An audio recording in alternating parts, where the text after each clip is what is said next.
பிள்ளையார்பட்டியில் கஜமுக சூரசம்ஹாரம். திரளான பக்தர்கள் முன்னிலையில் தனது வலது தந்தத்தால் சூரனை வதம் செய்த ஸ்ரீ கற்பக விநாயகர். சிவகங்கை மாவட்டம் திருப்பத்தூர் அருகே அமைந்துள்ள உலக பிரசித்தி பெற்ற பிள்ளையார்பட்டி ஸ்ரீ கற்பக விநாயகர் கோயிலில் கஜமுக சூரசம்ஹாரம் மிக பிரம்மாண்டமாக நடைபெற்றது. இக்கோயில் சதுர்த்தி விழா கடந்த 18ஆம் தேதி கொடியேற்றத்துடன் தொடங்கியது. இன்று நடைபெற்ற கஜமுக சூரசம்ஹாரம் விழாவை முன்னிட்டு திருநாள் மண்டபத்தில் வெள்ளி யானை வாகனத்தில் உற்சவர் விநாயகர் வாள், வில், அம்பு ஆகியவற்றுடன் எழுந்தருளினார். அங்கு அவருக்கு மகா தீபாராதனை காட்டப்பட்டது. அதனைத் தொடர்ந்து யானை தந்தத்துடன் எழுந்தருளிய கற்பக விநாயகர் மேலதாளங்களுடன் கிழக்கு கோபுரம் வழியாக திருவீதியை சூரனுடன் சுற்றி தெப்பக்குளத்தை வலம் வந்தார். அங்கு விநாயக பெருமானை கஜமுகன் 3 முறை சுற்றி வந்து ஆர்ப்பரித்தார். பின்பு யானை முகத்தில் காணப்பட்ட சூரனுடன் விநாயகர் போரிட்டார். தொடர்ந்து சூரனின் யானை தலையை தனது தந்தத்தால் கொய்து வதம் செய்யும் சூரசம்ஹாரம் நடைபெற்றது. அதன் பின்பு தீபாராதனை காட்டப்பட்டது. இந்த நிகழ்ச்சியில் திரளான பக்தர்கள் கலந்து கொண்டு விநாயகரை தரிசித்தனர். சூரசம்ஹாரம் நிகழ்ச்சி நடைபெற்ற இடத்தில் கற்பக விநாயகரை வரவேற்று பெண்கள் வண்ண பூக்கோளமிட்டனர். பின்பு விநாயக புராணம் வாசிக்கப்பட்டது.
ஆடு எல்லாம் பாண்டிங் ஆடு இதுக்கப்புறம் போன பக்கத்தில்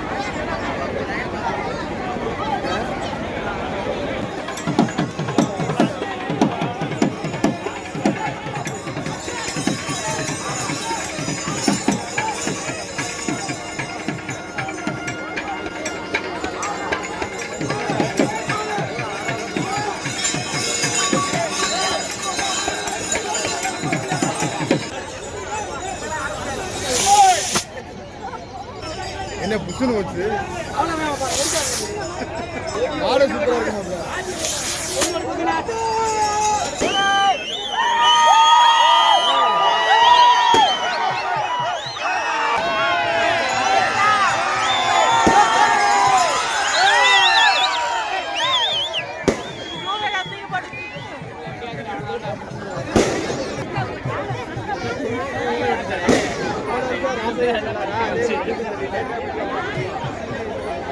Yeah,